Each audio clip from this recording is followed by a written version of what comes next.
Bismillahirrahmanirrahim. Yang pertama adalah la in syakartum la azidannakum.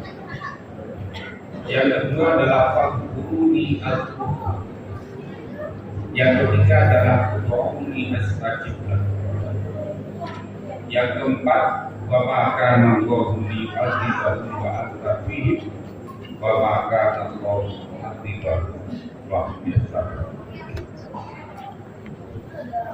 Jadi ada kewajiban Allah yang luar biasa besar yang disebutkan oleh seorang ahli tafsir yang luar biasa. Yang pertama adalah la syakar la azidannakum.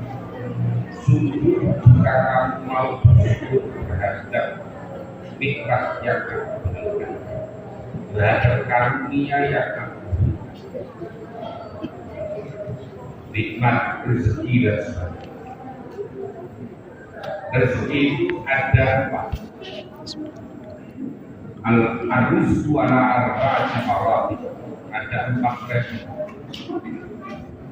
Yang pertama adalah al-mal, harta. Harta itu rezeki, tapi ini adalah rezeki wa adnaha, rezeki yang paling rendah.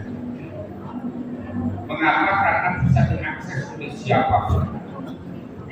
Ini terbalik dengan orang-orang sekarang yang menganggap harta itu adalah segala-galanya.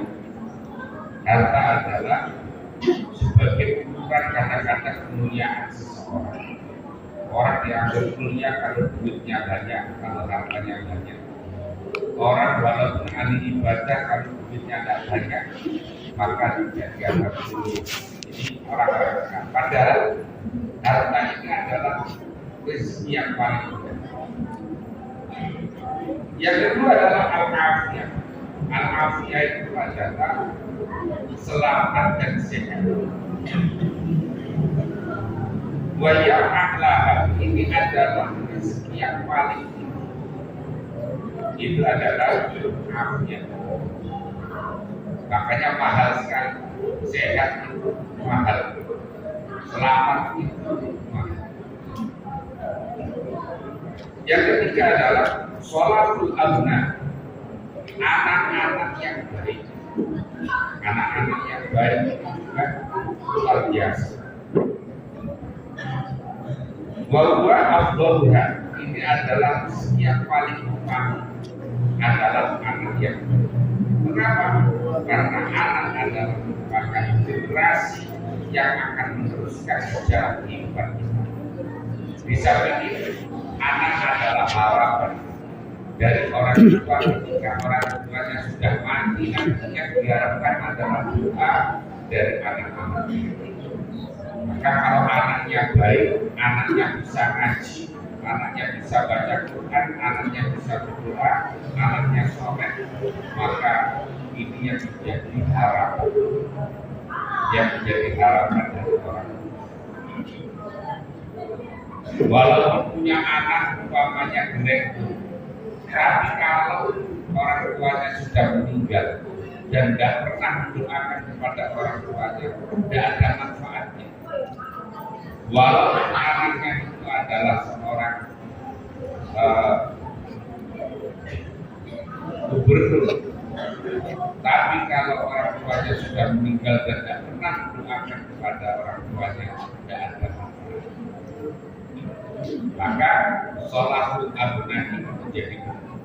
Maka tugas kita adalah tugas orang tua bagaimana memfasilitasi, mengarahkan anak-anak ini pada pendidikan yang baik, kepada akhlak yang baik. Hari ini itu akhlak yang baik ini adalah barang mewah bagi anak-anak sekarang. Karena informasi yang kita terima di luar sana banyak, terjadi tawuran, terjadi seks bebas, kemudian terjadi mabuk dan lain sebagainya, dan itu banyak melibatkan anak. Yang terakhir adalah ridha Allah wa tamam. Ridha Allah merupakan sempurnanya. Maka itu menjadi harapan semua orang mendapatkan ridha. Kembali ke tadi. Pertama adalah insyakartum la azidannakum. Sungguh jika kamu bersyukur kepada nikmat la azidannakum, sungguh akan menambah syukur. Ini kalau bahasa santri adalah tauhid, ada tauhid fakilah. La azidannakum, sungguh akan menambah sungguhnya itu dua kali. Padahal Allah tidak akan pernah ingkar janji. Ini untuk meyakinkan kepada hambanya kalau mau bersyukur maka nikmatnya akan. Syukur itu ada kurang-kurangnya ada tiga. Pertama adalah asyukur bil lisan, asyukur bil qaul. Syukur dengan ucapan. Orang mendapatkan rezeki, orang mendapatkan karunia, mengucapkan alhamdulillahirabbil alamin. Itu asyukur bil lisan. Yang kedua adalah asyukur bil qalbi, yaitu syukur dengan hati. Orang meyakini bahwa seluruh karunia, seluruh rezeki pada hakikatnya asalnya dari Allah. Lantarannya macam-macam. Ada yang lantarannya jadi pengusaha, ada yang lantarannya jadi ASN, ada yang lantarannya jadi pedagang dan dokter dan sebagainya.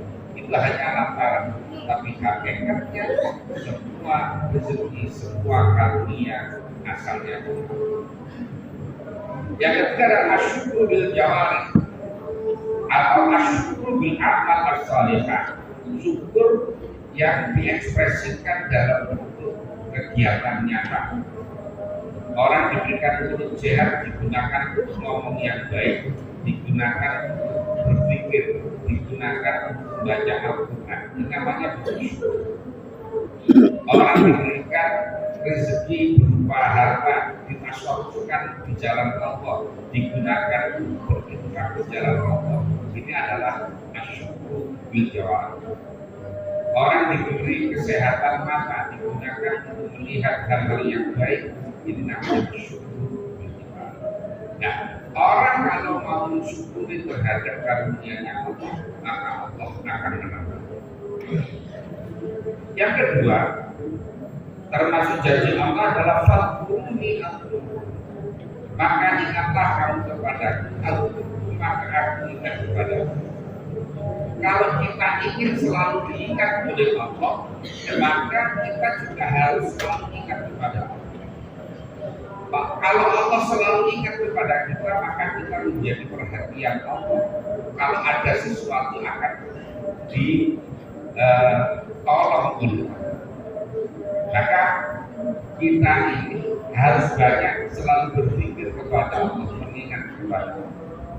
Makanya di dalam referensi kita bisa melihat di dalam Al-Quran, namanya ada beberapa, atau dalam hadis ada beberapa zikir-zikir. Ada yang zikir ba'da subuh, ada yang zikir ba'da duha, ada yang zikir ba'da zuhur, ada yang zikir ba'da asar sebelum tenggelamnya matahari, ada yang setelah maghrib, ada yang setelah isya, ada yang sepertiga malam. Ini untuk apa? Untuk kita selalu kontak dengan Allah, selalu koneksi dengan Allah. Maka kalau kita selalu ingat kepada Allah, Allah akan mengingat. Kalau kita butuh sesuatu, maka Allah akan perhatian. Kita ini sehari dikasih waktu oleh Allah 24 jam. Dari 24 jam itu kita bisa melihat seberapa banyak kita ingat kepada Allah. Berapa jam kita ingat kepada Allah, atau bahkan tidak ingat sama sekali. Bahkan kadang-kadang sholat saja tidak ingat kalau sedang munajat kepada Allah. Maka kita harus banyak ingat kepada Allah, berpikir kepada Allah. Makanya banyak sekali pikir apa istighfar, apa sholat, apa al-qolat, apa hasbunallah wa ni'mal wakil, macam-macam banyak. Maka kalau kita ingin selalu dekat dengan Allah, maka harus banyak berpikir. Dengan banyak berpikir, maka Allah perhatian. Yang ketiga adalah ud'uni astajib lakum, berdoalah kamu kepada maka aku akan mengabulkan. Allah itu paling senang kalau hambanya itu banyak meminta kepada Allah. Allah itu marah kalau sampai hambanya tidak mau meminta kepada Allah, tidak mau berdoa kepada Allah. Makanya kita minta kepada Allah apa saja, baik yang menurut akal kita itu sudah tidak mampu. Bisa jadi Allah sangat paham. Maka dalam Al-Quran banyak sekali cerita-cerita atau kisah-kisah yang menurut akal tidak masuk akal. Tetapi kalau Allah berkehendak, maka itu adalah kehendak. Umpamanya tentang kisahnya kelahiran Maryam, kelahiran Nabi Isa, umpamanya penciptaannya Adam dan sebagainya. Ini adalah merupakan kisah-kisah yang secara akal mungkin. Tapi kalau Allah berkehendak, maka Allah berkehendak. Maka kita banyak berdoa kepada Allah. Yang banyak berdoa. Doa itu pada hakikatnya semuanya akan dikabulkan. Hanya kalau di dalam kitab hikam ada doa yang sebagian dikabulkan di dunia, sebagian di akhirat. Ada yang dikabulkan semua di dunia, ada yang dikabulkan nanti semua di akhirat. Ada yang dikabulkan diganti. Umpamanya kita minta rumah diberi mobil, kita minta mobil diberi tanah, itu adalah caranya. Dan doa itu dikabulkan di saat yang tepat menurut Allah, bukan yang tepat menurut kita. Dan doa ini banyak terkait dengan pertama, dengan tempat. Jadi ada al-amakin mustajab, tempat-tempat yang mustajab. Kalau kita yang ada di Indonesia ini ya masjid, ada tempat yang mustajab.